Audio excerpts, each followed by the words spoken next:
Okay, it's 6 o'clock. So we can begin our regularly scheduled meeting of the Board of Trustees of San Marcos CISD. Vice President John McLaughlin sitting in for President Clement Cantu, who is nursing an arm injury and has not yet been able to return. So please keep her in your thoughts and prayers.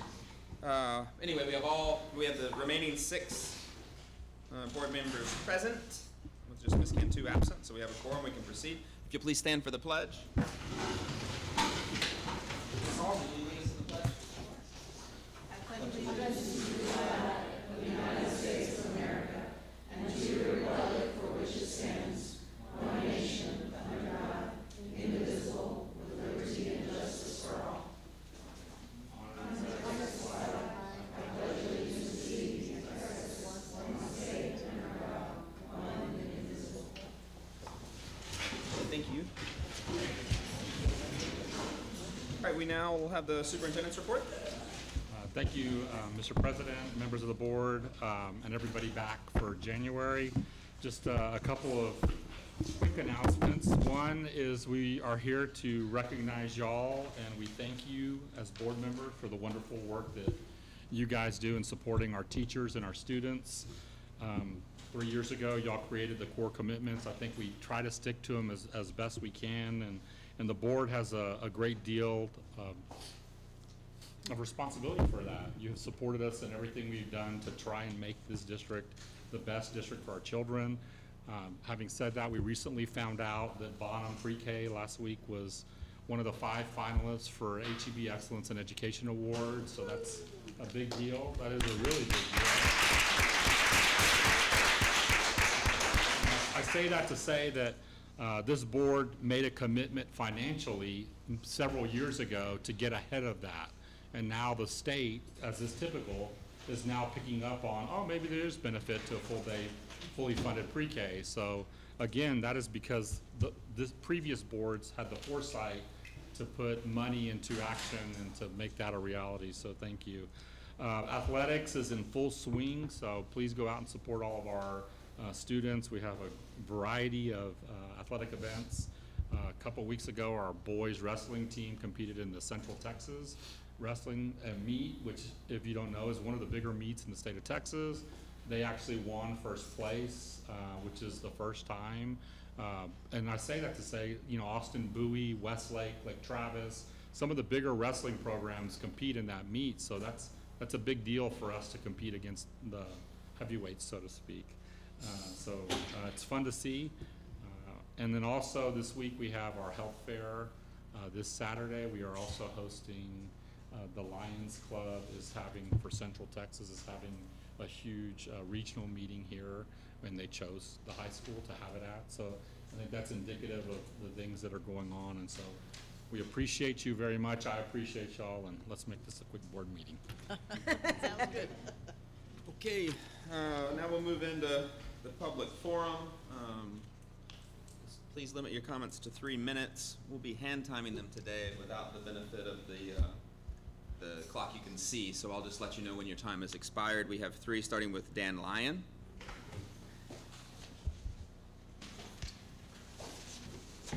Thank you very much, Board. I'd just like to say thank you for your service, because the 2 greatest days of my life, the most disappointing was when I lost in the school board race, and then my most ecstatic was about a week later when I realized I didn't have to go to school board. So, all right. In 2013, we were told that a new stadium, student activity center, and artificial turf on all fields, among other improvements, would give our students a new sense of self-worth, and they would perform better academically. The results on the next round of standardized tests were within the statistical margin of error of the previous test. The following year's scores did not get any better. We were later told the teacher pay was too low, just pay the teachers more and we will get better academic performance. We raised starting teachers' pay to almost $50,000 per year. Academic performance remained stagnant. We were then told by the teacher's representative that the wage compression was a problem. Believe me, I know all about wage compression. There were people in lower job classifications than mine who were making more than me after 5 years experience versus my 15 plus years. As a matter of fact, there was one employee in Midlothian, south of Dallas, who was working at the exact same job that I did, making $25 an hour when I was making $14.59 an hour. And I had worked longer with the company. If you make $50,000 per year, you were making more than 72% of the workers in San Marcos. This is according to Sperling's Best Places. See me if you want a copy of this information. What a coincidence. Teachers make better money than 72% of San Marcos, and San Marcos scored an overall 72% on their standardized tests. If you make $200,000 or more, as the superintendent does, you are in the top 1.3% of San Marcos wage earners. Is he worth it? I'll let you decide. The average income of a San Marcos resident is $16,270 a year. The bottom line is that I do not believe that San Marcos teachers are underpaid in comparison to other San Marcans. Frankly, as a citizen who pays taxes, I feel underappreciated when teachers say that they are underpaid. I believe that as an aggregate, teachers of the SMCISD are fairly compensated. I realize that some teachers are worth far more than they are paid, and some are overpaid. With our current system of one salary fits all, we can't afford to pay more. As for student achievement, there are no shortcuts. It takes hard work from teachers, parents, administrators, and most of all students.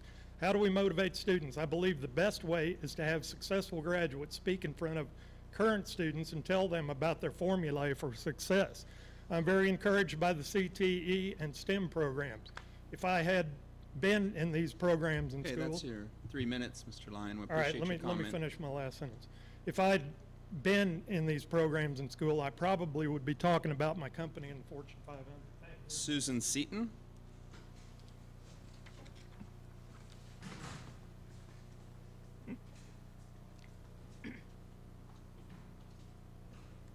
Good evening, board and members of the public. We, as the Teachers Association, San Marcos Educators, wanted to come up tonight and extend our thanks and appreciation to you. As a teacher that's been here 12 years, and as other teachers who have been here even longer, our district is moving in the right direction. We appreciate your hard work. We know that some of the decisions are very, very tough, and we want you to know that it does not go unnoticed by our staff members. Our hourly employees appreciate the remarkable pay raise that was given last year. The fact that y'all agree to help fund our health care each and every year, and that we're able to get raises and last year fix the compression schedule, is one of the remarkable things in the state. We are able to go to a lot of our teacher association meetings and talk about partnerships with the board and with the administration, and how a cooperative group can work together for the betterment of not only the staff but for the students. And I do believe that your work is paying off. And so on behalf of all of the teachers associations and all of our staff members, we wanted to say thank you so much for what you've done. Thank you for your comment. Carol Peters.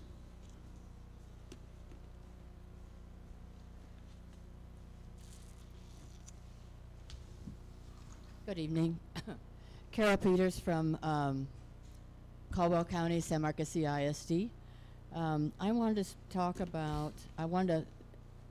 thank you for the very interesting conversation at the January 14th board meeting regarding the central office options for a new central office.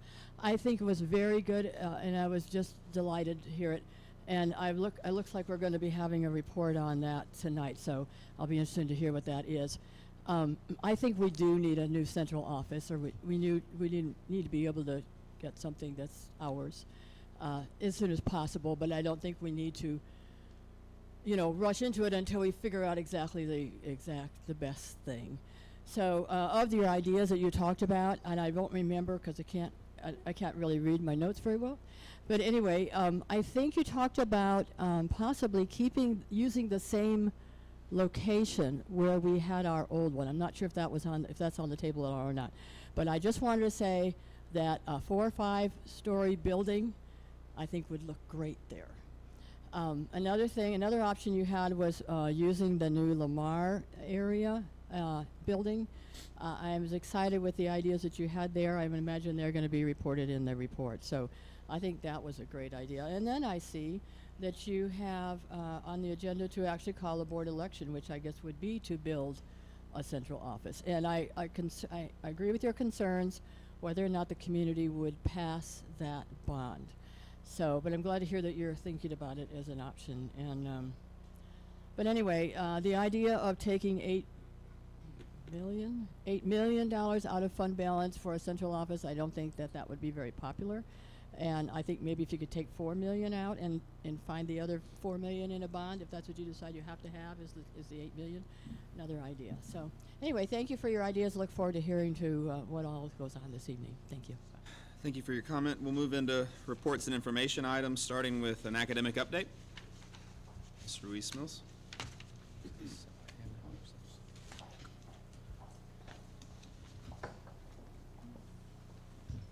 Good evening, Board of Trustees, Superintendent Cardona. I'm Monica Ruiz-Mills, Deputy Superintendent.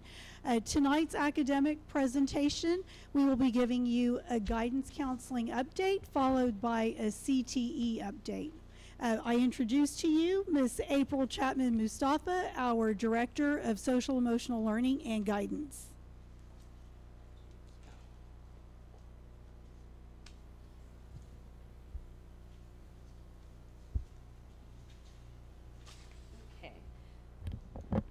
So I want to begin with giving you all a College and Career Center update. And so we're going to look at some numbers. Hopefully you can see it. I think you have some notes in your book. So 88% of our seniors have met with a college and career advisor. And so, and that does not, these numbers do not include meetings with their actual academic counselor. This is just with the college and career advisor. 59% of our students have completed an application to at least one college. And so we recognize that that number is not where we would like for it to be. Our goal is that 100% of our students by the end of the school year have completed and been accepted to at least one school. And so this semester our push is going to be that our advisors that started today, they're tasked with meeting with those students to ensure that they have completed an application and that they've been accepted. And another thing that we're doing is emailing our English teachers to ensure that they know that these students have not completed an application. And if they have not, then that way they can encourage them to make sure that they get that process done as well. And also we have a complete spreadsheet of all of our students, all of our seniors. And so our counselors and our college advisors are looking at that spreadsheet. So when they're interacting with those students, they have an idea of where are you at in the process and then how they can encourage them to move along in that process. And then we have 39% of our seniors that have submitted a FAFSA. And so again, that's another number that we're wanting to increase. And so our job is to ensure that the parents and our students understand the why behind completing that FAFSA. And so we did 2 big pushes in this fall semester to ensure that students and families understood and to help them get it completed. And so this semester we'll continue that. So we'll have a STEAM fair, so we'll have a booth there to inform our parents. And then we'll have a CTE, it's a CTE parent night, so it's another opportunity to interact with our families to ensure that they understand the why and then to provide that support and do some individual meetings. And we'll continue to ensure that we increase that number for our students. All right, so next we're going to talk about our professional school counselors. And so I wanted to create a graphic around the work that we do. So when we think about our schools, we can see it as a puzzle. And so our counselors are all a piece within that puzzle. And so when we look at their work, we want to think about the community partnerships. And so we have 2 that I'd like to talk about tonight. So we're partnering with Greater San Marcos Youth Council. And so, and it's not just working with our students that have issues with absenteeism. They're also providing social emotional support for our students, and also Centacor. They're on our campuses to provide support at DAP and then also at our elementary campuses where they're providing guidance. And then as we move over to the guidance piece, and that can look very different on our elementary campuses from campus to campus. But all of our campuses are providing that guidance for their student. It could be weekly or bi-weekly. And then as we go to our secondary level, it's about planning for post-secondary readiness and ensuring that our students have a plan and that we're having those conversations with our students. And that moves us right into CCMR. And so it's really important that we graduate our students college, career, and military ready. And so we've been putting forth a lot of effort behind TSI testing, having those healthy conversations, CTE, bringing in folks to be able to make sure that our students are aware of their opportunities once they leave us. And then the next piece would be student support meetings. And so that ranges from a parent-teacher conference all the way to community meetings, which are CCGR meetings, for example, where we're ensuring that we're providing the supports that our students need and that we're ensuring that we meet those needs. Professional learning is our next one, and it's important that we continue to fill our toolbox with the things that are necessary to support our students. And so I bring in presenters for our counselors, but then they also are able to go out and go to conferences to, again, to ensure that they're filling their toolbox. And then we have individual and group counseling. And so we're meeting with our students on an individual basis, but then also as a group, again, to ensure that we're meeting those needs. And then next, we have our social emotional counselors. And so another graphic on the left-hand side, you'll see that those 5 words, those are the 5 competencies, they're research-based around social emotional learning. And so our goal is to ground our work within those competencies and to ensure that we're meeting the needs of the whole child. And so on the right, the graphic shows the prevention level. So that's the campus level. That's our Tier 1 supports that we're providing for all of our students. And so our goal is to build capacity for our staff to be able to support our students in the classroom. Some of our campuses have created an advisory council. So that way that they have a team of teachers that are working with, to again push out that message of social emotional learning. This month, our competency of the month is social awareness. And so that's a great time with course selections to talk to our students about themselves and understanding what do you need, what are you interested in to make good choices. We're using NAMI to come in to present to our students about mental health. We're also connecting those competencies to our activities that we're doing on campuses. We're working with Andrew Fernandez to create SMCISD PSA for mental health. And we're collaborating with our parent liaisons because it's important that we continue to bring the parent into this piece and that we're informing them about our practices. And also we're using Pure Edge and mindfulness across our campuses to ensure that we have a bit of peace, which is always good. And so the next level is that is the intervention. So our social emotional counselors, they're providing that individual and small group counseling for our students. They're facilitating and also attending student support meetings. They're responding to our crises that happen on our campuses. They're providing home visits and they're doing restorative circles for our students. And at that final tier, we're looking at individual meetings with students and referrals to outside agencies when our students need a little bit of more support than what we're able to provide. And then also, again, that crisis response.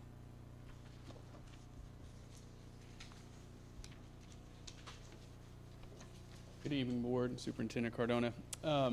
Based on a request from last board meeting, I wanted to provide a chart that describes the CTE CCMR courses that align to the current list of 74 CCMR certifications and how it correlates to the end of the year average. If you see on the left-hand side, you'll see the courses, and then on the right column, you'll see the end of year course averages that associate with those courses. I wanted to point out that we do recognize that there are some areas of growth. We recognize that we're working within the department. We have been to align our practices and work toward really integrating and aligning our instructional practices to meet the needs of our students, better prepare them for those exams. We've been working with partners throughout our community, business and industry partners, to get their feedback, also to invite them into the classroom and invite them to work with our students. For example, with our EMT program, we're asking those EMT folks to help our students not just with the understanding of what is on the test, but how that test looks and what are some of those tips on to prepare themselves to take that exam. We've also looked at how how we can integrate a practice test throughout the course, again, to better prepare our students. Other ways is our teachers are becoming more involved with CTSOs. For example, our skills program is taking students in the construction field this year to contest, as well as cosmetology. We have an FCCLA chapter that's taking students to contest later on this month. Those are opportunities for students to gain those outside experiences, but that will then, again, help them understand how the components that they're learning in the classroom can correlate back into those certification exams. Next, I did want to point out that there is a new recommended list for student industry certifications, which is very new. On January 7th of 2019, TEA posted the new recommended list, and currently it's it's going through public comment, which will end in February 4th. The timeline that TEA provided that throughout this semester, they'll receive the public comment, they'll finalize the list. According to TEA guidance, we should, and when I say we, state of Texas and school districts will have a solid understanding of that list, a confirmed list by the end of the semester, and they also will receive one-page descriptions for each certification. Wanted to point out that 1,319 certifications were submitted for consideration, and in conjunction with Texas Workforce Commission, Higher Ed, TEA input. 221 of those certifications made the final list. In some instances, the list of 74 that has been published, some certifications actually were pulled off of the list because they didn't meet the 5 criteria, which are: first, the certification is recognized by industry and is valued by industry; 2, that it's capstone in nature; 3, that it's a third-party provided certification program; 4, that the certification is obtainable by high school students; and finally, that certification is portable.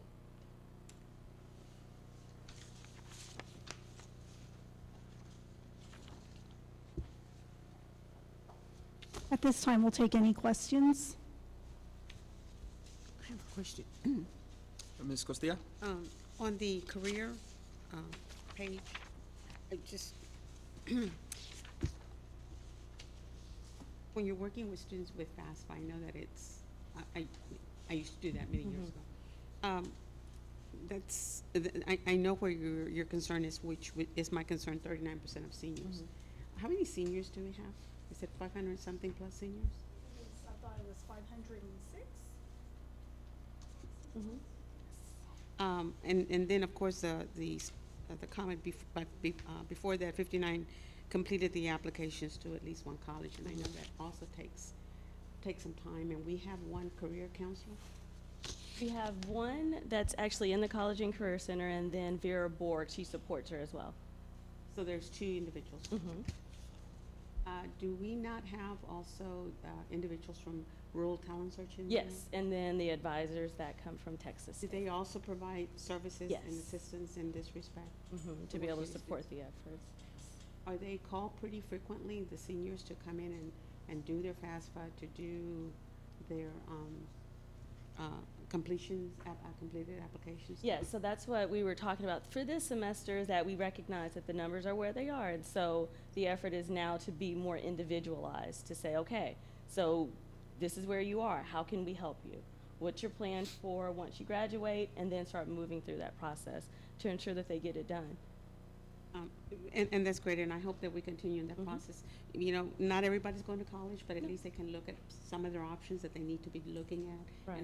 and getting the assistance for that as well. And that's the thing, is having that option. So if you choose to, it's there for you. That's what's important. Ms. Halsey? I have a question along the same lines. Are we doing anything with current 11th graders to advantage them or ask them to participate earlier, like over the summer or before we get to this point next year? Yes, and so that's what we were talking about as we start to, so with college reps, things start to gear down as far as seniors are concerned, and then that push starts to happen with our juniors. And so, and that's what we were talking through to make that plan of doing a junior jump start. I mean, that's not going to be the name of it, but if we decide on that, that's fine. But where we have an opportunity for some college reps to come in, and we set it up in a way where it's a rotation, where students can go in and they can learn about the college application, so we can then lessen the stress around having to complete the application, because we can print copies of it and students can see it. Then we can rotate them through the conversation of how to complete your FAFSA, have college reps there, and they're happy to come in and facilitate that. And that was a conversation that we were having. And hopefully around STAR testing time, when our juniors are not testing. So then that way, or later in the spring semester. So that way we can get them started on that process, and again, not have to wait until spring semester. Because the more we front load them, the better it'll be. Thank you. I have another question, John. Ms. Costillo? For the college application, for those that are thinking of going to, for instance, either a four-year college more so, do they, how are they doing in their required, what is it, yeah, how are they doing in there? As far as passing, Passing, or yeah. so we've tested our seniors for this for last semester, and so we found some success, but there's still areas where we can continue to test those students. So we still give them those opportunities to go through remediation and then retest again. Yeah, so giving them those opportunities to leave completely ready to enter into a four-year institution. Any other questions? Thank y'all for the presentation. Thank you. Moving on to a construction update. Ms. Griffith. In your packet, you do have the construction update. I also supplied you with a spreadsheet that has the bond budget and the general fund projects budget as requested if the board has any questions. We also have our contractors here if anyone has any questions for. Mr. Arredondo. Thank you, Mr. McLaughlin. First, I just wanted to thank the staff in the finance office and Mrs. Griffith for providing the handout that my colleagues and I have in front of us today of the bond budgeted allocations, what has been expended up until this point and what's remaining in that balance. And as we move forward, I'd just like to direct my colleagues' attention to the conversations regarding central administration. Of that $4.5 million that we allocated earlier this year, we've already expended $217,000 thus far. So as we move forward on what that proposed solution might be, obviously we're not starting at that 4.5 million point anymore. Thank you again, Mrs. Griffith. I'm wondering if we have a date to open the new transportation building.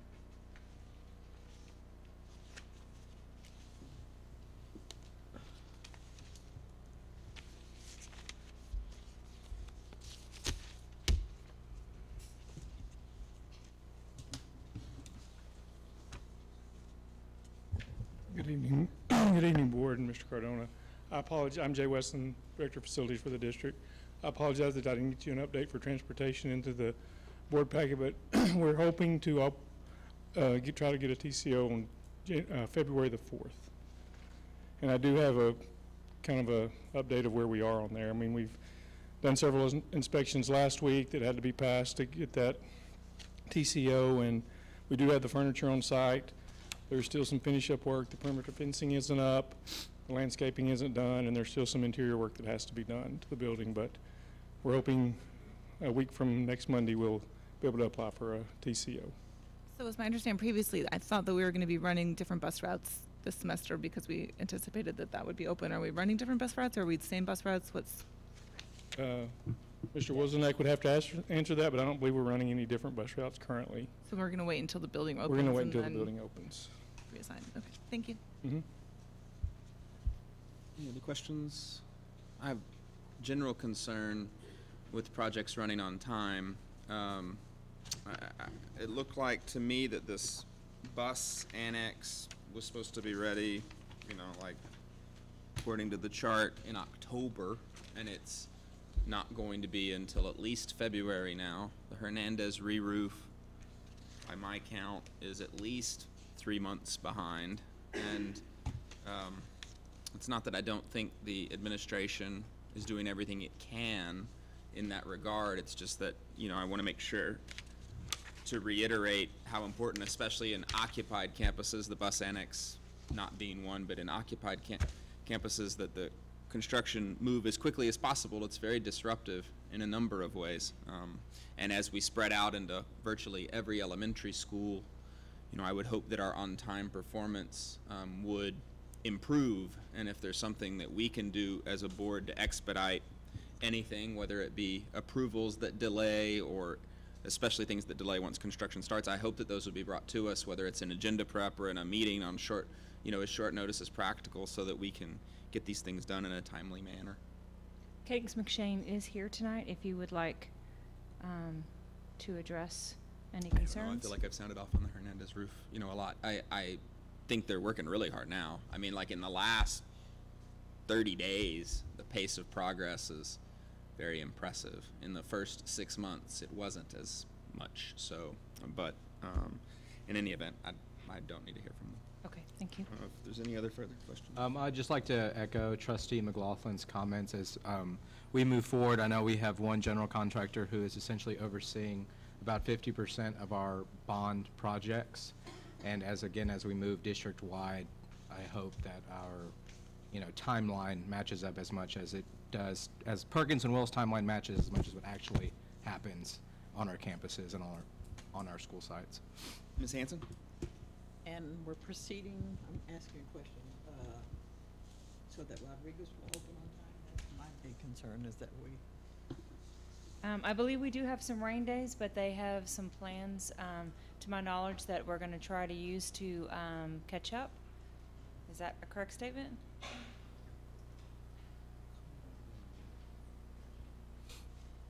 You're the next contestant.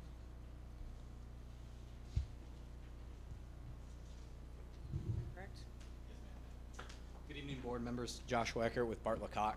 So one of the things we've realized is you can't wait till the end to just get a lot of boots on the ground. So what we're doing is, really looking at that one sub or those couple subs, getting them in to work Saturdays, Sundays, because that one sub might affect 7 or 8 subs down the road. So if we're able to pull those days in now and get, make up those days, all the better to the project, because we know that those buses come in August.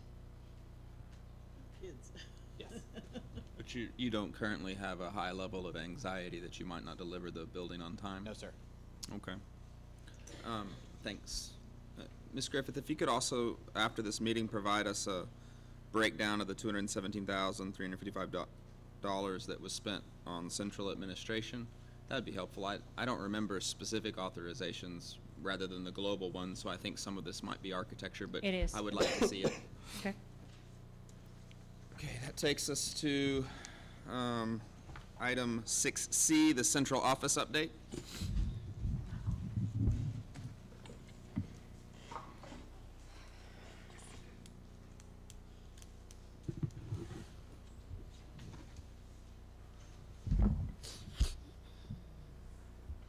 Good evening, Board of Trustees, Superintendent Cardona.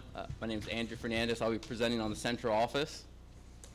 So our agenda prep, we went over the struggles we were facing with central office, and we're looking to the board for guidance. Some of the consensus that we came up with was leasing a facility long-term is not ideal. The project must be within budget. Consider selling property to offset the cost of central office, and the facility should ultimately unite central office. And we'll break it down one by one. So leasing a facility long-term is not ideal. We currently pay $12,000 per month in rent, with the cost of construction increasing as we wait. The project must be within budget. So we cannot meet budget by buying a property and building a new construction. We cannot meet budget by repurposing an existing facility while also staying true to what we said we're going to be using our buildings for example, Lamar, keeping it a facility for our students. And we cannot afford more than 15,000 square feet based on the price per square foot. So consider selling property to offset the cost of central office. The Mendez property has potential to serve students in the future. The LBJ property has the most value when we're thinking about selling it, but it requires the most additional infrastructure and has no room for expansion. The Hunter Road property has a modest value. So the facility should ultimately unite central office. So the building at Hunter Road in South Suttles allows for expansion in the future, both by building out and or by building up. The building at Hunter Road site brings central office together with our other departments, such as child nutrition, maintenance, custodial, transportation, purchasing, warehouse, and technology. Doug said he wanted us closer to him, so we're trying to make that happen, Doug. You're welcome. So another option or another item that came up at agenda prep was how do we keep the Lamar facility focused on the needs of students? So the district proposes that to house a Crossroads program at Lamar with one room of support staff from the special education department. What is the best use of the Goodnight Center when ACC leaves? The district is proposing to repurpose these rooms as a training facility for professional development, new teacher orientation, leadership meetings, and eventually host night classes such as GED, ESL classes for our community. It's easy access off 123 and a good site for our community to host those classes.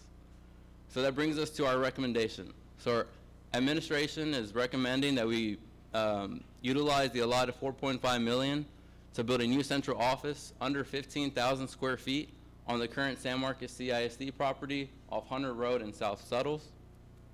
We currently reached out to Perkins & Will to give us a rough estimate.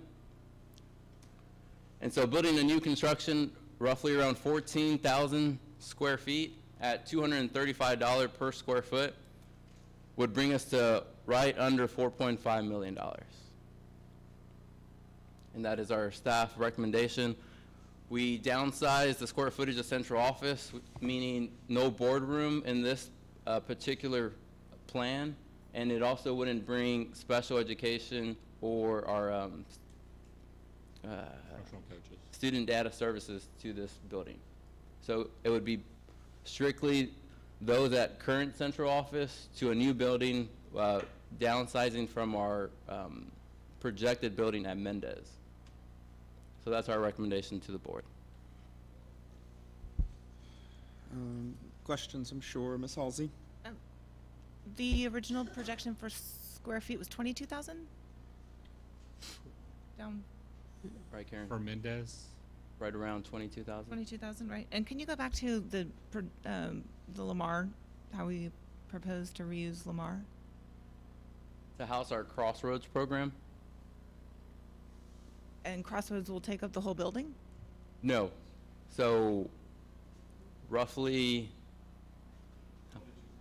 one. The rebound would stay on one side and then we'd Correct. have. Correct. And special ed in there then with, okay. I think that is a much better use of that space than the original proposed. Yeah. Mm-hmm.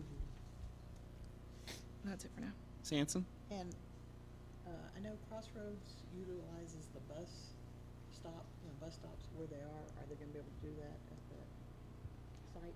Yes. Okay, good. That's how they get to jobs and different things. Thank you.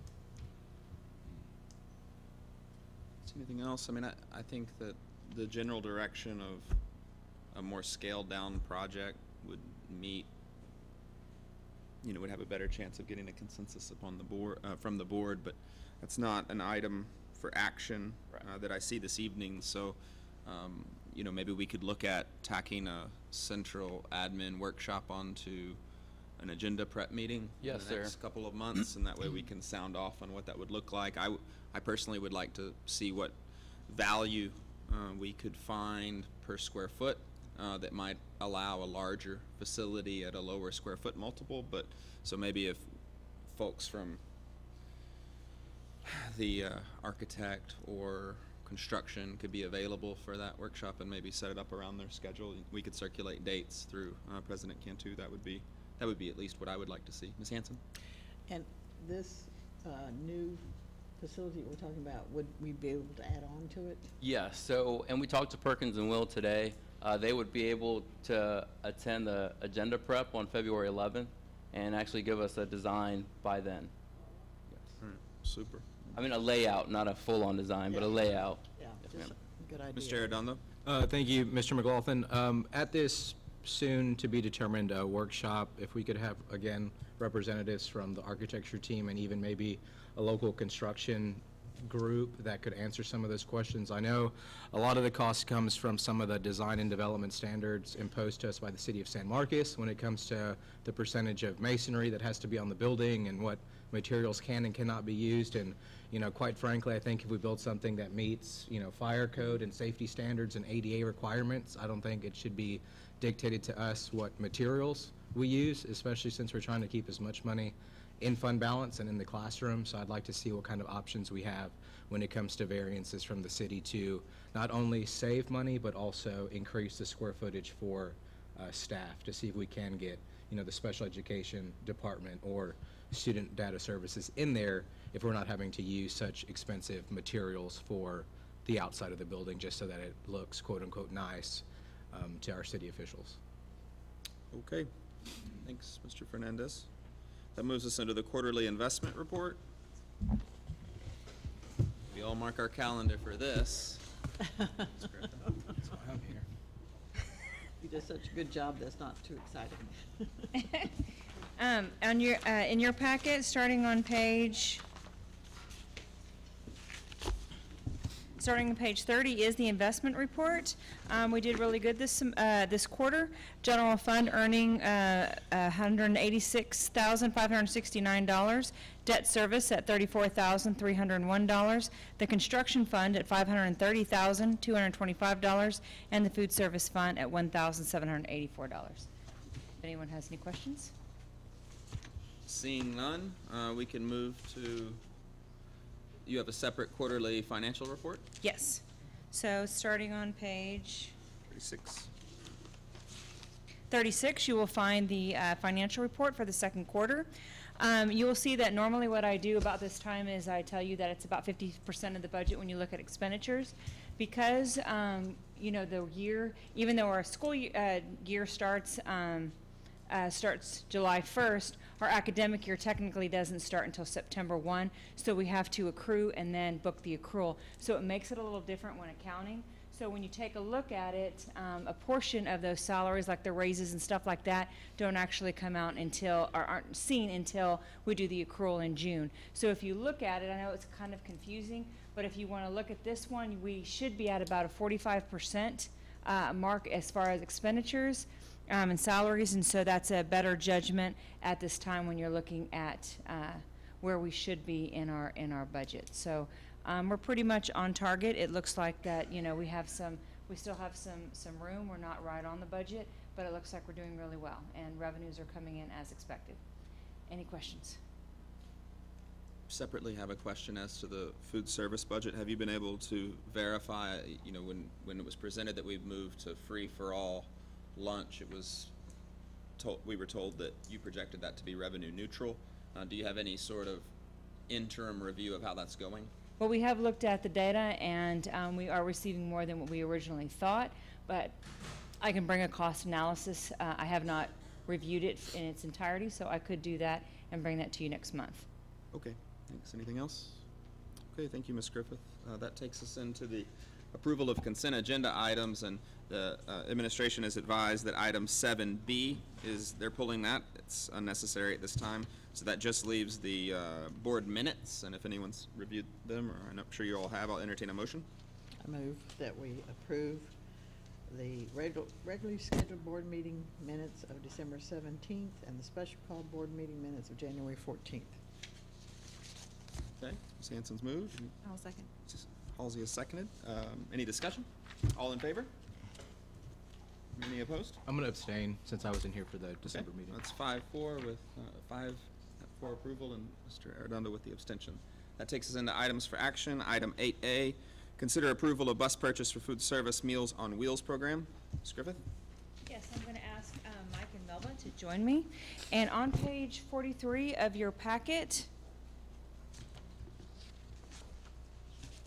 you will find some data regarding the food service bus. I just wanted to start off by letting you know that several years ago, the district decided to do basically what's called a Meals on Wheels program to serve students within our community. So we had the idea, we took an old bus that was over 20 years old, and we refurbished the bus to bring meals to students.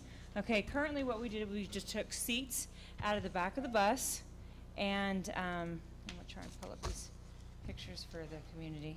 We pulled out pictures out of the, pulled 3 seats out of the bus in order to keep the coolers and stuff like that. And then the children would load the bus. We did put air conditioners on there. The kids would load the bus. They would put the trays in the, they would sit in the seats, keep the trays in their laps so they could eat consume the meals. So what we're saying is the bus at this time has broken down. It's been broken down several times. It's in need of repair. Our district mechanic is telling us that it's reaching the point where it's no longer able to be repaired, and so we have to do something to replace this vehicle. We did reach out to USDA to see if they would allow us to purchase the vehicle through food service, and we are not allowed to use food service federal funds to purchase infrastructure, and they turned us down. We can refurbish the bus with food service funds, but we cannot actually purchase the bus with those funds. So we're here tonight to ask y'all for the general fund to pay for the bus, and for the food service department to pay for the bus to be renovated. So here's the current bus.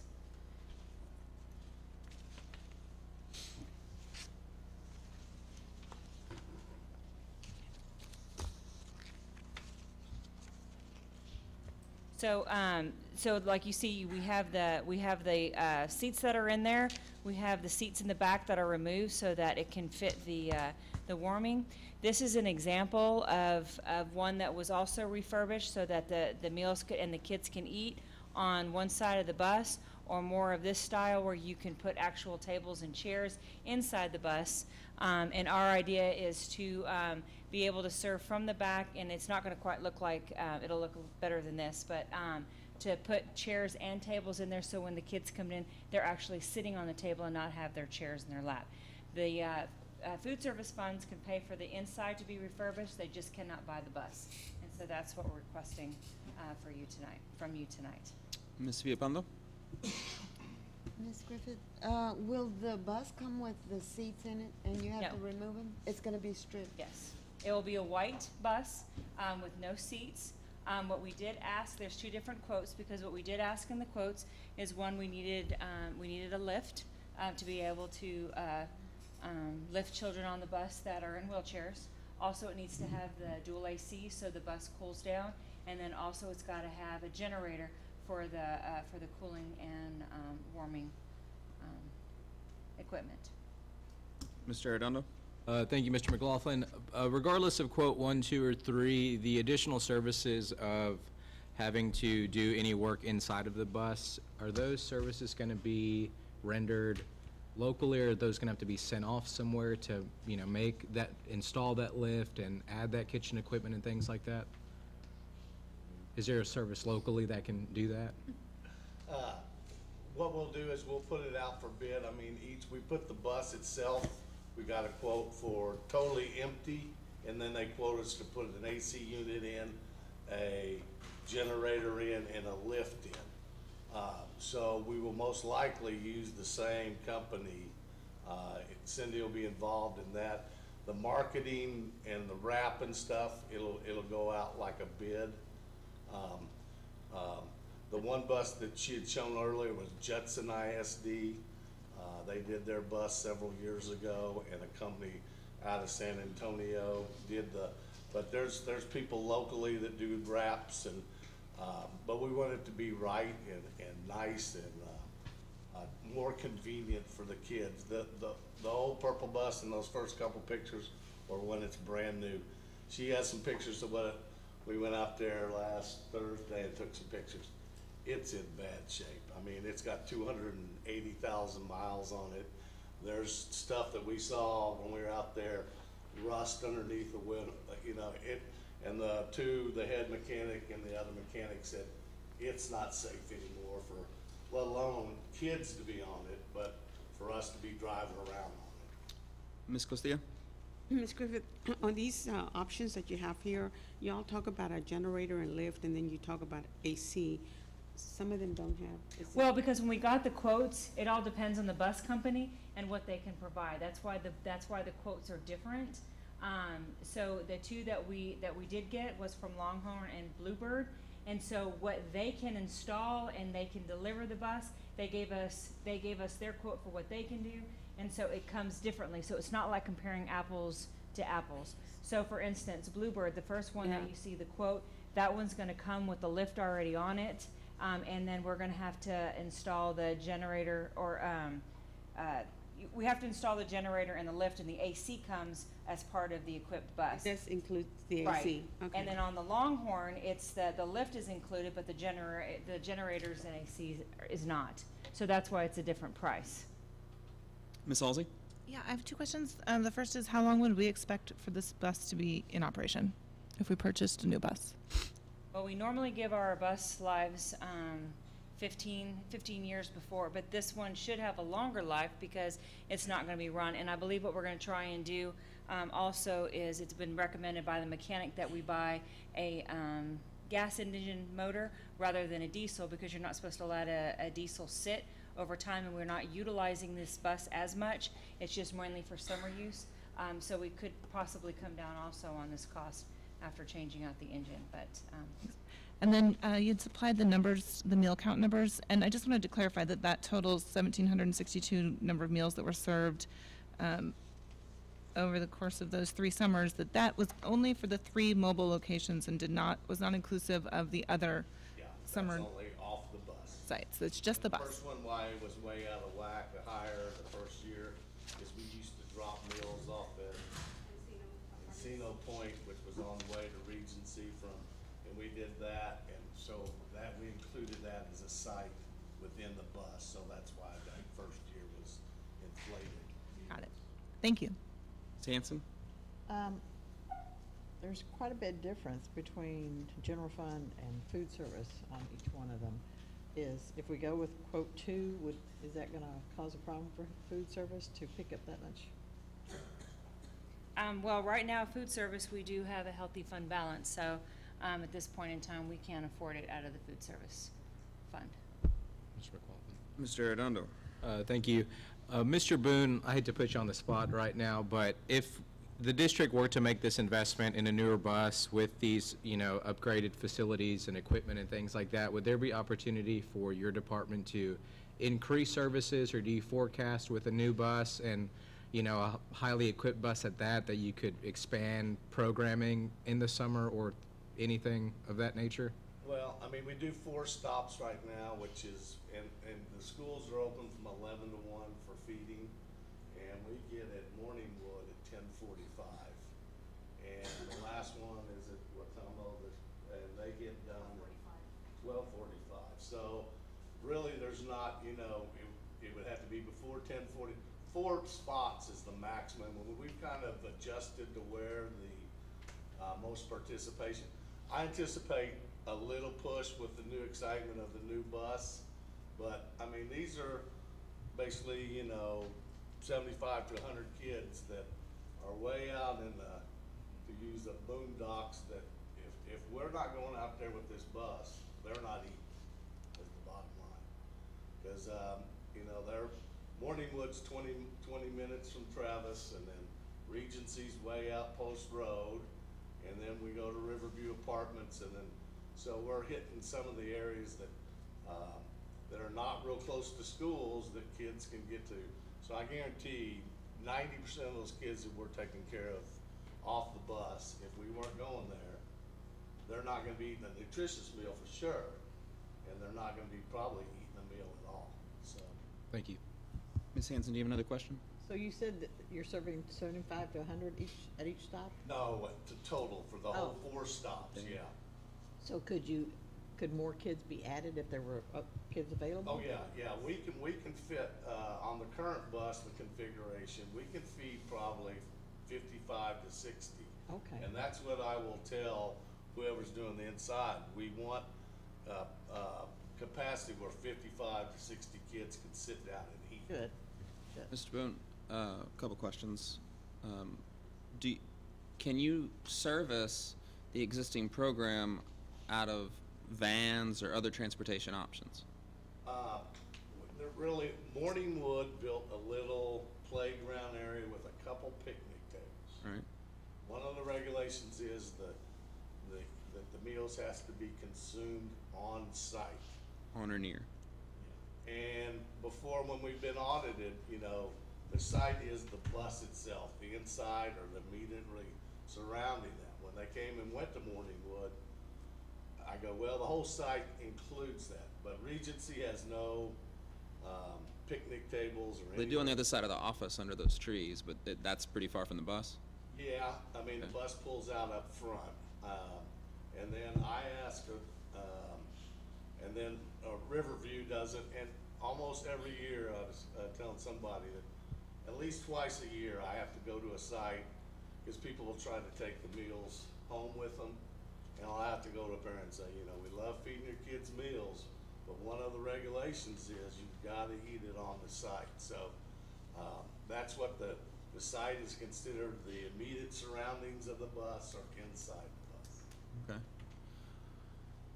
And Ms. Griffith, have we explored any sort of grant or donation options to help offset the cost of the bus? The district already bears all the cost of the food prep and the staffing, and this is obviously a program that has a high value in the community and is acclaimed, right, but is outside of our core educational piece. So have we looked at partners who might help offset these costs so they wouldn't have to come out of fund balance? Well, in the beginning, that was what the thought was. We were going to put the old bus in place with the thought that we could find grants or something to offset the cost. Well, here we are a couple years later, I guess 3 or 4 years later, and we still haven't been able to secure any additional funds, and we really need to make a decision how we're going to take care of this program. Well, similar to the pre-kindergarten and other things the district's done, good idea. If we go ahead and go forward and pay for it all, no help will come.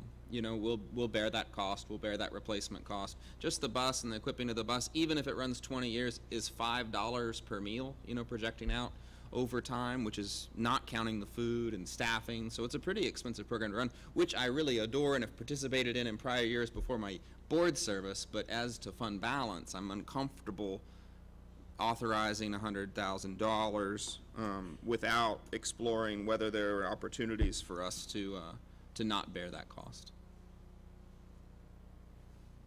Mr. McClellan. Ms. Costilla. Mr. Boone, what is the duration of each stop? How long are you at each stop? We're there about 20, 25 minutes at each stop. And the kids they know the schedule better than I do. I mean, we pull in Morningwood, they're walking up, they sit down, and it's plenty of time for them to sit down and eat the meal, throw the trash away, and we head out and pull into Regency, and the kids are walking up or riding their bikes up or whatever. They know the schedule, so that it's about 20 to 25 minutes at each stop.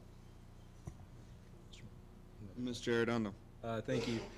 Mr. Boone, when y'all, I guess, leave whatever school made the food, do y'all go back and have to, like, restock, or is everything on the bus when you leave, and then it goes to the 4 sites, and then y'all come back after? It goes to, that's why we have in the back, we'll have, they're called Cambro, they're made out of hard plastic material, and it keeps stuff warm, and then we put all the milk and the fruits and vegetables in bags and put them in a cooler with ice. But we go, like a lot of times we do it from Travis. If Travis is open, we try to go to a school that's open, so we're not producing at one school and not serving at that school. But Travis is the closest to head out to Morningwood and then hit Regency, then Riverview, then back. But we had a kind of issue with the health department, so we're on a thing called the 4-hour rule, which means if we produce everything at 10 o'clock and it's up to temperature, when we get back at 2 o'clock, anything that's perishable has to be thrown away. But we've got it pretty down where we don't throw a whole lot of stuff away. But anything that's packaged like the milk or whole fruit, we can restock and use it again. Thank you. I just have one follow-up question to that, since regardless of what I think is going to pass in some form or fashion tonight, this is probably the last time we're going to have this conversation for maybe a decade. Was there any conversation of what Mr. McLaughlin said of a van, but essentially the bus being retrofitted to just have the students eat on it, but then have like a secondary van that wouldn't be as expensive to equip to hold the food go with the bus, so then we're not retrofitting the entire bus. We're just essentially putting tables and seating in it, and then the van carries the food. It would take an extra person, extra person for labor. I never, thought that idea. It's really most districts, and there's a lot of districts. Melvin and I went to a national thing, and there's people all over the country. And we're one of the first ones to do it in the country. And everybody has self-contained. I mean, you have from buses that look like our current one to Taj Mahal buses. You have the whole range. So, I mean, we take a lot of pride in what, we want to be, we think we're the best food service district in the nation, so we want one of the nicest. You are, buses. Mike, you are. And I'd love to, be able for child nutrition dollars to pay for every penny of this. But USDA has really gotten sticky about what we can spend our funds on. They can rise up and say we got too much funds, but then they give us grief about what we can spend it on, which doesn't make a whole lot of sense. Yeah, Ms. Villapando, you have a question? Yes. Mr. Boone, what is the timeline between if we approve it or don't, but to get it retrofitted and everything ready to go? It's gonna take some time. I told Karen that if we approve this tonight, I'm hoping we're ready, June 1, so we can roll this baby out. Okay. But it's gonna take, exactly what I want. because Doug can tell you what the turnaround on a bus to get a new bus is like 90 days. So then, I mean, we're already, I've already put some calls out for, hey, this is hopefully he's gonna come, so we can, but hopefully the beginning of the summer, we're ready to roll. Okay. Yep. That's exactly what I wanted to know. How much time are we gonna lose if we're not there June 1st? Well, we will. I mean, and the bus was, the generator's bad. It's like, $2,500 to fix. So what we were using, Doug was kind enough to give us a bus. It's the regular yellow bus, and took the seats out of the back, and we used that. But, the kids, they love the purple bus. They love the purple bus. Mr. Boone, Mr. Boone, I obviously really appreciate your program, and this isn't any sort of derogatory comment about it, but I, again, as just board and the way things are managed, am not a big fan of things coming to us as must pass or we won't do something, because it eliminates or it ties the hands of the board, when really this is a crisis of the last minute created by the fact that we didn't go out and get a grant, or we didn't seek any funding partners. And now we're told either we'll pass it tonight and spend $100,000, or we might not be able to deliver that food. And I know you said you'd find other ways to do it. You would never say you wouldn't deliver food. But as an individual trustee, I don't like the way that this has happened. We just got through city elections where all sorts of candidates were saying they would love to find ways to help the kids in the community and contribute to education. And here's a need that doesn't fit within our core mission, but something we can service. Yet we haven't sought any of those alternate channels for funding. So this may pass, and I'll entertain a motion, but I have some serious reservations about the way it came. Ms. Hanson. I have one question and then a motion. Mr. Cardona, do you have a preferred option? Whatever Mr. Boone says, and just not to get in, it does fit our mission. San Marcos CISD is committed to meaningful reciprocal partnerships opportunities which serve students, families, and the San Marcos community. So, is this late? But I think we tried to make do with what we are. I don't know of any grant that's going to fund a bus, and it's not just administration that has to go secure items. We are a team. And we know city officials. We have a commission that's an interlocal agreement. Over the past several years, anybody could have jumped on board this to offer service. It doesn't just always have to fall on administration. So, Well, you don't want the 7 of us out looking for donations, right? Well, as long as you don't tell me how to teach kids. You're just going to pass them on to me. It happens with everything else. Well, I think Yeah, just, I mean, I've said my piece. If you know somebody that has a bus, more power. I mean, This is just a really popular program. If I had gotten something in the mail and said, hey, the district needs some assistance in order to continue to do this in the first class way we've been doing it, my wife and I probably would have considered donating to something like that. And I don't think I'm alone in the community. I can't, obviously not paying for the entire bus, but you know, 1,000 people like that could have gotten us, could have gotten us there, but we never did that, you know, and now we're going to spend $100,000 out of fund balance for this bus, not to mention the retrofit, but just out of fund balance, and we can't keep doing that as we move into recapture and we start to need those fund balance dollars just to keep core operations going. So, I mean, it's a program I really like, so I hate picking on this item, but as the mechanics of the way things flow is just, I don't like it. But you, Ms. Hanson, you said you had a motion? Well, Unless Ms. Costa, you have another question? Yes. I have a question. Okay. I think, to me, the important back to question me for the is motion. that, what was the purpose of starting this program way back? What was the purpose? Him right there. I was talking to him, he called me, I didn't know who he was. Said, I'm a local attorney and I want to feed some kids at Morningwood.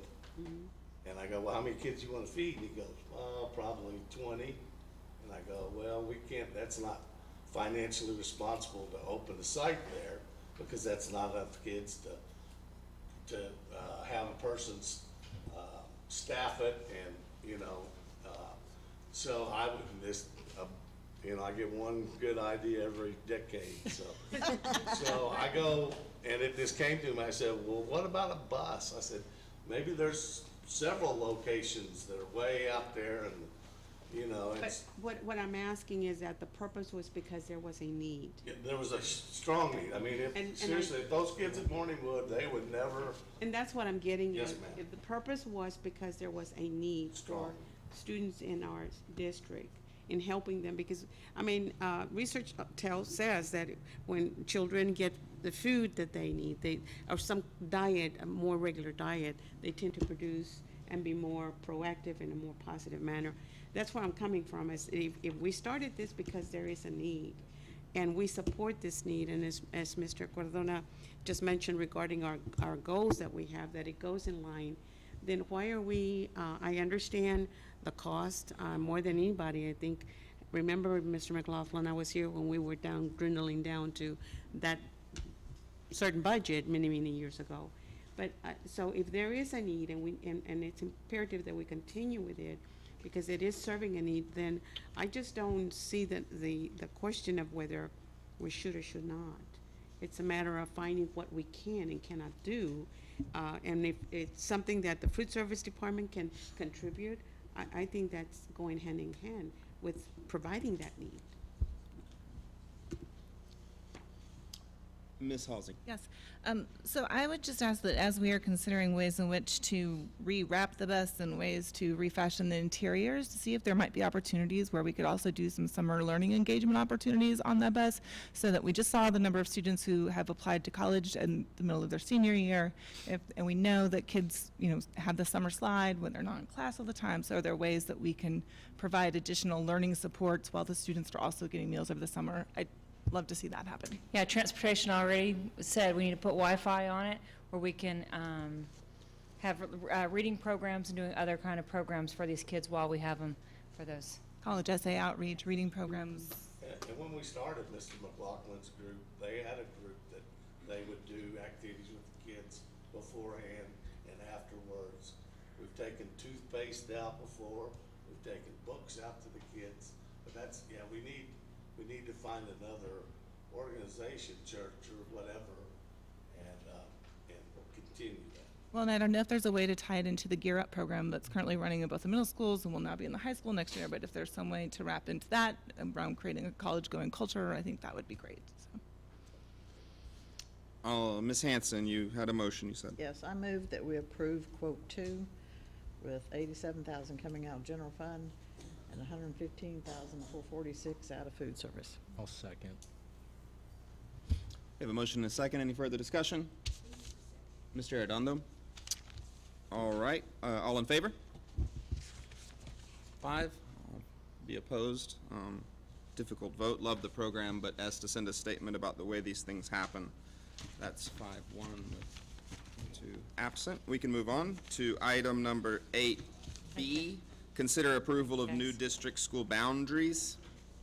Mr. Fernandez. You got He tipped your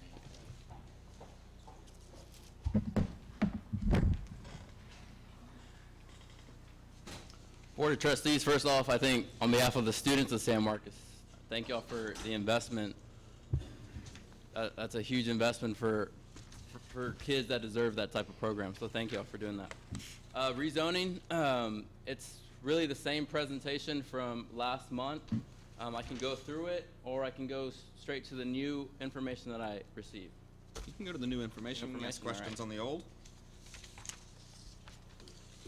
And so the board request was to provide a breakdown of ethnicity. So I provided the current, which is the top image on this slide, and then Plan 2 is the ethnicity breakdown by campus for Plan 2. Where's that? So this was added today. So Templeton was working on this throughout the week, and they sent this to me literally probably 2 or 3 hours ago. So I'll go over it.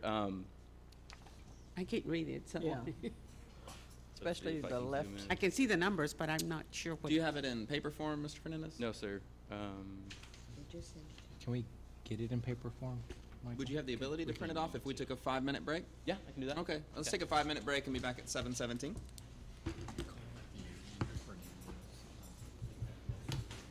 Yeah.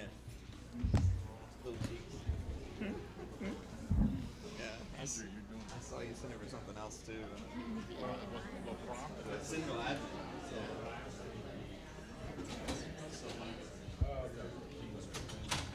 I wasn't even thinking.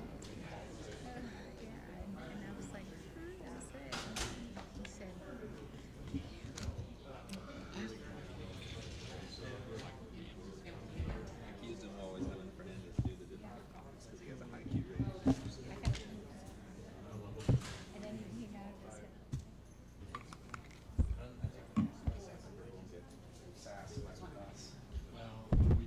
We did our profiles. He's the peacemaker, so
Is that? Say that question again? They get a little bit of area that in Plan 1 is Hernandez, but they pick up a little area that in Plan 1 goes to Bowie? No, so Bowie, there's no change from draft 1 to draft 2 with Bowie. Okay. The change is De Zavala. So De Zavala, on Plan 1, they would lose roughly around 35 students. Okay. On Plan 2, those 35 students will remain at De Zavala. Okay, thanks. Why is the additional capacity at Mendez in red?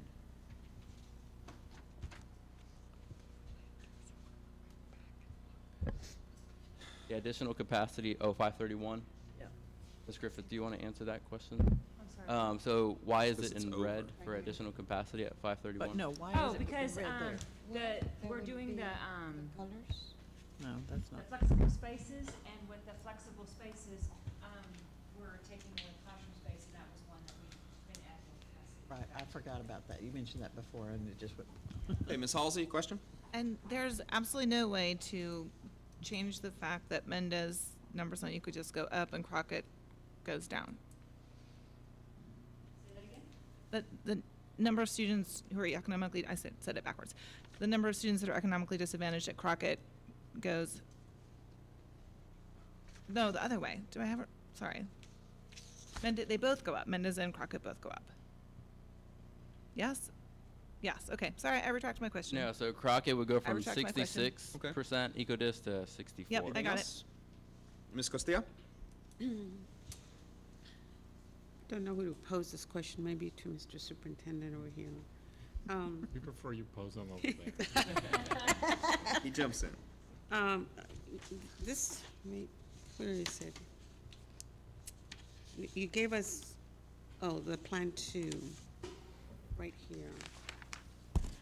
Given all these, you're looking at what, 10 years down the road, right, on this one, as to the increases, and looking at the campus Plan 2 here that you have, right? Because I'm assuming this is what you're all leaning towards? Plan 2. The only reason why we would lean towards Plan 2 is because that was based on feedback from the community meetings.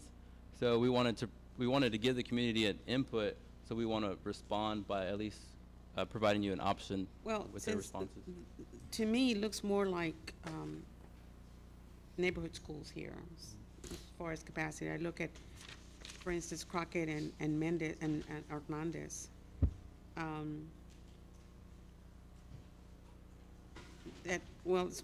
More so Crockett having 53% Hispanic.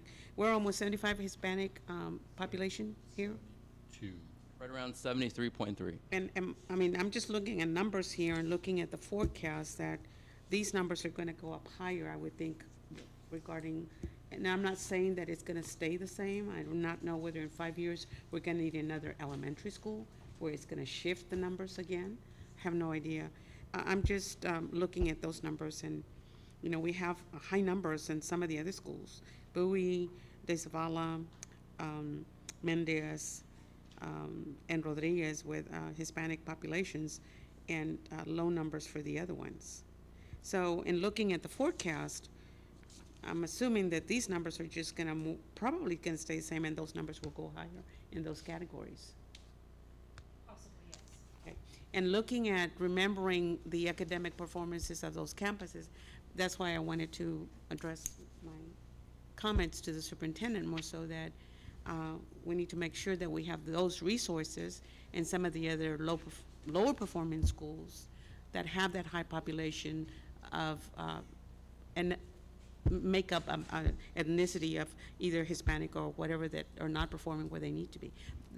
I'm just voicing that concern and making sure that we do provide those resources, because I can see the numbers are going to be increasing. I mean, if you're looking at the areas where these children are coming from.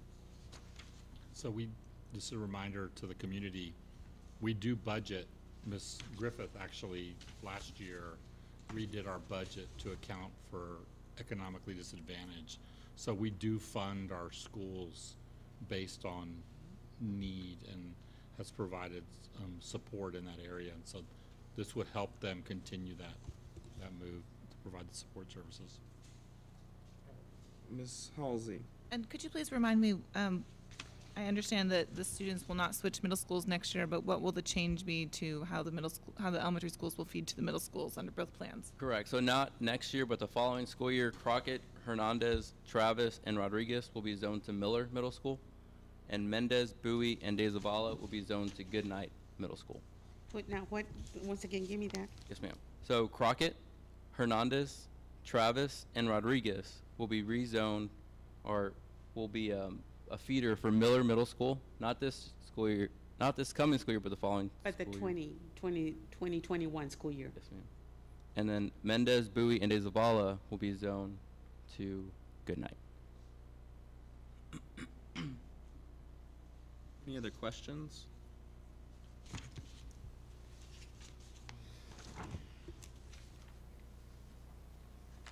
I actually don't completely track with Ms. Costilla's concern, and maybe you could help me out, Ms. Costilla, with regard to the new plan, because every campus would still have really high numbers of economically disadvantaged. We don't have,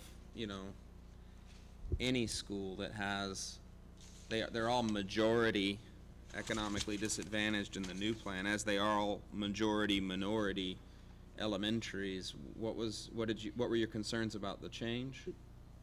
Academic performance. That's Okay. what I'm looking at. And I think Mr. Cardona understands that. Okay. Well, that's Just more important than wanted to me. make sure Economic, historically, the economic disadvantage has always mirrored that other population, that subgroup, as almost sometimes to the number. So you're looking, and some people might want to look at just economically disadvantaged, but it will mirror either the combination of that Hispanic and that African American, that number. So I'm just concerned for the academic performance of those students, because we have some schools here that have done better when it comes to academic achievement than some of the other ones. My concern is that, not concern, my interest here is that hopefully the administration and future administrations will focus on those resources that need to be put aside for that purpose, to ensure that these other schools do also perform where they need to be performing. Resources following need? The need, yes. Okay. Ms. Hanson, did you have a question? I just wanted to move. All right, I don't see any other questions. Go ahead. I move that we approve draft 2. Okay, we have a motion. Second. Mr. Arredondo will second. So Hanson with the motion, Arredondo with the second. Any further discussion? Yes, Mr. McLaughlin, if I may. Just in response to a board-requested document that's sitting in front of us, and a narrative that could be created by some about whether our campuses are as diverse as their neighboring elementary schools and neighborhood schools, and the haves and the have-nots. I think if there's one thing that I've seen over my tenure on the school board is that economic disparity knows no racial boundaries, and that your ethnicity, although plays a significant role in that. I've seen, our poor students, our hungry students, the students impacted by the Memorial Weekend floods, look all shades of colors and backgrounds, and so I'm confident that our budget office, our superintendent of schools, current and future boards are going to make sure that those funds are allocated appropriately, and that regardless of what on paper our schools look like, that all of our students are going to be taken care of. Okay, anything further? Yes, everybody's going. All right, all in favor? 6, none opposed. Let's move on to item 8C. Consider approval of early resignation incentive for professional, paraprofessional, and auxiliary employees. Good evening, members of the board. Superintendent Cardona, I'm Marcy Baez. I am presenting the administration's recommendation for a process to provide a 4% professional base salary or auxiliary salary to those in the district that provide us early notification of retirement or resignation. The board, during the 2017-2018 school year, the San Marcos board approved identical incentive, which was sought by 16 employees last year. The year before that, it was sought by 20 employees. Yes. Oh. You have a question, Ms. I have a question. Woolsey? Sorry. Okay, sure. I move that the board approve the attendance incentive for professional, paraprofessional, and auxiliary employees as presented. Second. We have a motion and a second to approve the presentation as presented. Any discussion? All in favor? 5 opposed? Just me. Passes 5-1. We can move to item 8D. Consider an order calling an election to be held May 4, 2019 for the purpose of electing trustees to District 4 and 5. Yes, also, I gave out Exhibit A, so since this is for single member 4 and single member 5, you will see the district polling places will be at Crockett and at Travis, and then we'll have one location for early voting, which will be the Hayes County Government Center. I have a question. Yes, Ms. Halsey. How come we don't have Texas State as an early voting location? I guess because it's, we can if the board wants that. That's why the exhibit is here. If that's, I can have. I would prefer that Texas State have at least the number of normal days, which is either 2 or 3 that we typically hold. I think we have a lot of parents just in the first place that work up there. So. Okay, and okay. And being consistent with the way that we've now sort of created the expectation in the community that Texas State will be an early voting place, I think it's appropriate. But Mr. McLaughlin. Mr. Arredondo. Thank you, Mr. McLaughlin. I would just like to echo Ms. Halsey's comments about Texas State University. I understand the argument why the Hayes County Health Department, which obviously encompasses, districts, 1, 2, and 3 would not be considered in this election, but I think as Texas State is one of the largest employers, whether that's someone who works, food service or works as a professor at the university, obviously I think more polling places is better than less. So if we can get that included on Exhibit A and in the calling of the election, would be appreciated. Ms. Hanson? So that Texas State would have both, just like the Hayes County Elections Office. Yeah, so they would have to be in your district in order to place a vote, but if they did and they were at Texas State, yes, they'd be able to cast their ballot.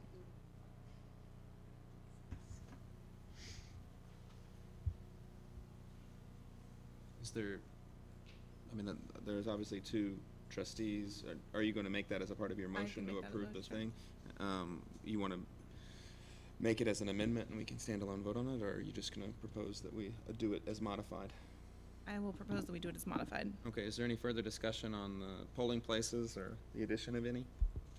I don't frankly understand why we need to have it at anybody's employment location. I mean, all employees, we want to vote, but we can't possibly have 20 polling places, so that it's at everyone's workplace. I don't want to impact turnout, but it seems like we're giving special status to one location over a number.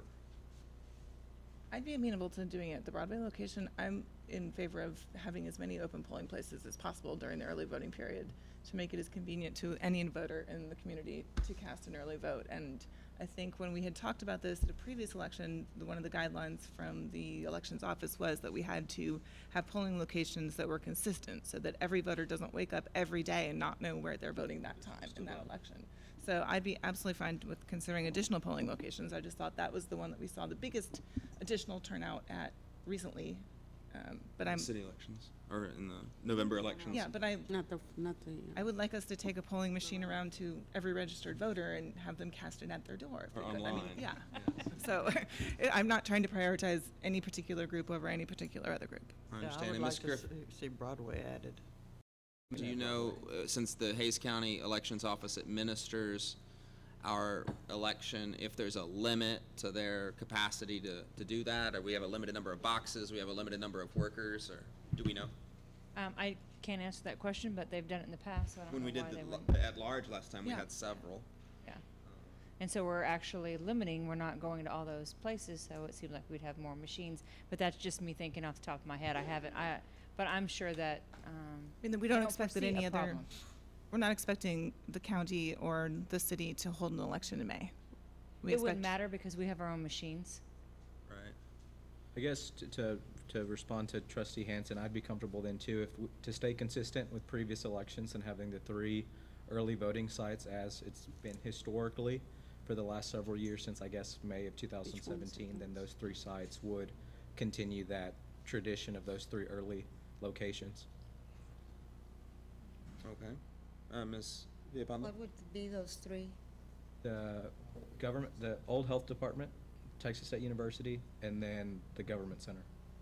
So since our bond in 17, Texas State has been a polling location. I believe it's called the Human Services Building that's right there. On Broadway? Yes. Yeah. It's a health. It still is the health department. Health and Human Used to Services, I be. think. Now it's like. No? Do we have use of that side room there for early voting, or do they make use of that during their, does anybody have information on I that? don't know. Like where they have it on election day, is that available? I think it's for the everyone? same spot. Same spot. on early voting and election day. Okay, that'd be fine with me. Are there any other locations that trustees are interested? Ms. Costillo? Once upon a time, we used to have a polling place at City Hall, some years back, which is more, Thorpe Lane, I think it was Thorpe Lane, which was on that other end. I'm just looking at making it more feasible to the community at large, rather than just, you have the government center over here in this area, you have the Broadway in that other area. Seems like we're going up the hill and we're forgetting about that other area. So, people wanting to go vote early voting, they're gonna go if they really want to, without having something right then and there. I'm just looking at that population that would be more feasible for them. That's just my concern for these other people that are not being looked into, versus, accommodating an institution that and I'm not saying they shouldn't, but I'm like a Mr. McLaughlin, we cannot just have one for every place. But that would be my preference. Ms. Halsey? So I would like to make a motion that